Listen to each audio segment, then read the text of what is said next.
Écoutez attentivement Zhao, ceci n'est pas une défaite d'Hussein face à Riboku.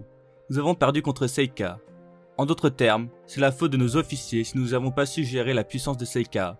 Un jour, le seigneur Hussein sera de retour, et ce jour-là, toute la Chine tremblera devant la grandeur du seigneur Hussein. Le seigneur Hussein est unique, un grand général et un homme qui construira une nation. Aujourd'hui, le général Aku est mort des mains de Shibashu. J'ai vraiment pas les mots. C'était l'un des meilleurs généraux du manga, et son discours avant de mourir m'a vraiment touché. Une légende de Qin vient de partir, et une victoire de Zhao semble se profiler. Le discours était vraiment beau, mais il y a plein de trucs qui me gênent dans ce qu'il a dit, mais on reviendra sur ça plus tard dans la vidéo. Avant de revenir sur le scan, j'aimerais parler du précédent étant donné que je n'ai pas fait de review dessus. Shibashu apprend la mort de Jiaga et s'excuse auprès de Kansaro car c'est lui qui a accepté Riboku. On a alors un flashback de leur rencontre. On en apprend beaucoup sur la ville de Seika.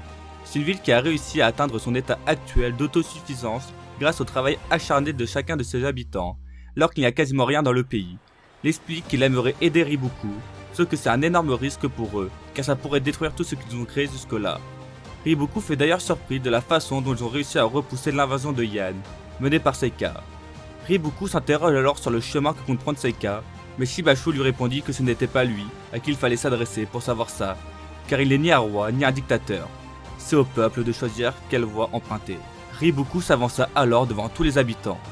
On peut voir à quel point il est apprécié, car tous les habitants lui proposèrent de s'installer à Seika, et que c'était injuste qu'il soit pourchassé, car c'est l'homme qui travaille le plus dans ce pays. Sauf que Riboku déclina leur offre et expliqua ce qu'il était venu chercher, la puissance de Seika, afin de les avoir comme alliés et s'appuyer sur eux lors de la guerre qui arrive. Les habitants de Seika demandèrent alors à Riboku de quitter leur ville, voire même de prendre sa tête. Mais Riboku nous sort alors un magnifique discours. Il réussit à toucher les habitants de la ville qui changèrent complètement d'avis et décidèrent de rejoindre les idées de Riboku et de combattre Qin. On se rend compte alors une nouvelle fois que Riboku a vraiment une très bonne éloquence. Le scan 792 reprend alors au présent avec Kansaro et Shibashu qui sont prêts à tout donner pour prendre la tête d'Hussein afin de donner un sens à tous les sacrifices qu'il y a eu depuis le début de la bataille. On peut alors mettre de côté l'hypothèse de la trahison de Shibashu. Même si elle reste encore possible, les chances que ça se produise semblent s'être vraiment réduites. L'armée de Seika est en train de détruire celle d'Hussein. Su se porte alors volontaire pour se sacrifier et sauver son général. Mais à ce moment-là, le god Aku s'interposa, a dit que ce sera lui de se sacrifier. Même s'il sait que c'est le meilleur général de l'armée, ses jours sont comptés. Gakushu lui a découpé le dos avant de venir. Il a aussi perdu la sensation de ses jambes et tient à présent que grâce à son cheval. Et son cœur est sur le point de s'arrêter. Et là on a Hussein qui semble méconnaissable.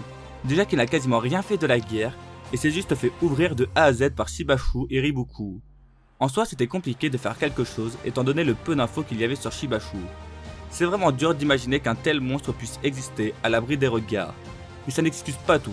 Déjà là on a Hussein qui ne réagit même plus. Limite t'as l'impression qu'il se bave dessus. Il a peut-être eu des émotions de voir son général numéro 1 se sacrifier, mais bon, ça reste bizarre. Su'u est obligé de le secouer pour qu'il s'enfuit. Après, peut-être qu'Hussein attend quelque chose, mais ça semble bizarre. Car au final, il s'en va sans dire un mot. J'ai vraiment du mal à comprendre Hussein durant cette guerre. Peut-être qu'il est complètement choqué de s'être fait dominer de cette façon. Bon, reparlons du sacrifice et du discours d'Aku. Déjà, on peut saluer ses grandes performances martiales, car même aux portes de la mort, il arrive à gagner du temps et à tuer des soldats ennemis. Par contre, son discours, je le trouve un peu bizarre, mais c'est peut-être dû à la trad qui est bancale. Mais on va faire avec. Aku dit clairement qu'Hussein fera son retour un jour et que cette fois toute la Chine tremblera et ça sera la fin de Seika. Il reparle du fait qu'Hussein va créer une nation et qu'il sera le seigneur de celle-ci. Il croit qu'il est capable de créer une nation idéale dans ce monde de chaos. Déjà, il sous-entend clairement que c'est la fin de la bataille et qu'Hussein reviendra dans quelques mois, voire années. Alors que pour moi, on est vraiment très loin de la fin de cette guerre. Déjà, jamais Seika ne laissera Hussein s'enfuir. Il est vraiment loin d'être sorti d'affaire. Malgré le sacrifice de son général numéro 1. J'ai vraiment du mal à imaginer que la guerre se finisse sur ça. Hussein se serait vraiment fait humilier, mais d'un autre côté ça va être vraiment compliqué de revenir après autant de pertes. Car là, même si Hussein s'enfuit, il aura sans doute perdu 70% de ses soldats, soit possiblement 80 000 soldats, ce qui est vraiment colossal. Et là, même si Akakin arrive avec des renforts, ça va être très dur de faire quelque chose. J'espère qu'ils réussiront à sauver un maximum de soldats. En tout cas, la guerre est loin d'être finie, je sens. Peut-être que pour la deuxième journée, il y aura une réorganisation de l'armée de Sen avec Huon et Shin en son centre. Mais la différence colossale de soldats risque de rendre la guerre quasiment impossible. En plus, une réorganisation semble quasiment impossible, car Usaid va continuer de se faire traquer pendant un moment, et à l'instar de Kanki et Yotanwa qui se sont déjà fait traquer de nuit, ça va être à son tour. À voir comment elle s'en sortira. Peut-être que l'armée qui était située à Teigen sont cachées quelque part, et qu'Usain avait prévu un potentiel repli, mais j'y crois moyennement. Car si c'était son plan depuis le début, je ne vois pas trop à quoi ça aurait servi de les cacher aussi longtemps. À moins qu'il tente vraiment l'embuscade du siècle, car là, Usain a perdu la plupart de son armée, ainsi que son général le plus important. Donc, si sa stratégie est de tendre une embuscade, j'espère qu'elle va vraiment fonctionner. Après, on peut imaginer qu'Usain avait cette stratégie en tête depuis le début, mais ne pensait pas se faire arracher de la sorte. Il pensait peut-être se replier à un moment, mais en gardant ses soldats les plus importants en vie, mais était complètement choqué par la puissance de l'armée de Seika et de son seigneur Shibashu. Par contre, on a l'impression qu'Aku sous-entend qu'Usain va quitter les champs de bataille pendant quelques années, et limite créer sa propre nation, mais c'est vraiment impossible pour moi. Il est juste en train de divaguer car sa mort arrive, car là, Usain est incapable de créer une nation, et encore plus après l'échec cuisant qu'il vient de subir. J'espère que cette confrontation va se régler maintenant, durant cette guerre, et qu'Usain va laver son honneur, qui vient de prendre cher. Après, il reste aussi une autre option. Tout ça n'est qu'un appât géant afin d'avoir le plus de soldats de Zhao sur lui, pendant qu'une autre armée s'occupe de prendre la capitale de l'état, Kantan, ou en tout cas de faire de gros dégâts à l'état. Quand on sait que tout est à Gyu, il pourra alors peut-être faire quelque chose, pendant qu'une grande partie de l'armée de Zhao est occupée avec Usain. En plus, Muten se trouve aussi dans le sud avec ce dernier, ce qui fait qu'il doit y avoir une assez bonne armée. Avec tout et Muten au même endroit, il y a vraiment moyen de faire de grandes choses, surtout que la plupart des généraux compétents de Zhao se trouvent avec Riboku. Il n'y a que Kisui et Batei, sur qui on n'a pas d'infos, mais même s'ils sont puissants, je pense que tout et Muten leur sont bien supérieurs. J'espère vraiment qu'il va y avoir une guerre dans le sud de Zhao et qu'on pourra l'avoir, car j'ai vraiment envie de voir tout en action. Et même Muten d'ailleurs, ça serait le moment de le refaire briller, ainsi que de montrer à toute la Chine la puissance de tout. Mais ce qui me paraît un peu bizarre dans ce plan, c'est qu'Usain devrait essayer de gagner un maximum de temps, afin de maintenir toute l'armée ennemie sur lui. Il aurait alors dû donner comme consigne à Shin et Aku de ne pas poursuivre Riboku, et de juste défendre un maximum. Mais hormis ça, Usain aurait pu gagner pas mal de temps avec son armée, si Seika n'était pas aussi puissante. Mais malheureusement, je pense qu'il a été surpris par la puissance colossale de Shibashu. En tout cas, le scénario que j'aimerais, c'est Shin et Won au centre de l'armée de Qin, avec un Usain qui se réveille. Et si possible, ça serait le moment de faire briller le côté instinctif de Shin. Ça pourrait être légendaire. Il faudrait alors une bonne réorganisation de l'armée, chose qui semble être compliquée. Mais à voir comment ça se passe lors des prochains chapitres.